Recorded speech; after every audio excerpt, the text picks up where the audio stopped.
Welcome to my channel. এটা আমার first blog. তো আজকে আমরা যাচ্ছি দীঘাতে, আমার পুরো ফ্যামিলি, আমার দিদির মেয়ে, দিদির সেকেন্ড মেয়ে যে মুখ থেকে বসে আছে, আমার মেয়ে, আমার দিদি, আর এটা আমার ব্লগ হচ্ছে গো। আর এখানে একজন দাদা আছে, এই চলে গেল, লজ্জা পাচ্ছে, দাদা আছে, যাবে না আমাদের সেভ করতে এসেছে। আবার তোমাদের সবার সঙ্গে দেখা হবে, একটু পরে দেখা হবে, একটু পরে ট্রেনটা ছাড়ুন, বাই। ট্রেন এনজেপি থেকে ছেড়ে দিয়েছে এখন, এবার আমাদের জার্নি শুরু হলো। আমাদেরকে প্লিজ হ্যাপি জার্নি উইশ করুন।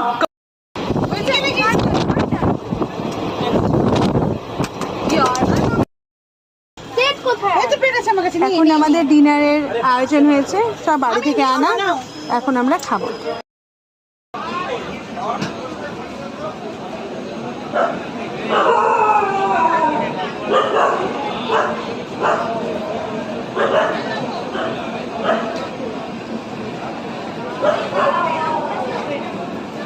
আফটার হিউজ এক্সাইটমেন্ট নিয়ে আমরা অ্যাট লাস্ট ঝড়ো কাক হয়ে দীঘাতে পৌঁছলাম। আমাদের অনেক এক্সাইটমেন্ট নিয়ে আমরা এখন দীঘাতে পৌঁছলাম। 17 ঘন্টার দীর্ঘ জার্নি, এমনকি আমাদের 3টা ট্রেন চেঞ্জ করতে হয়েছিল, তারপর অ্যাট লাস্ট আমরা এখানে পৌঁছলাম।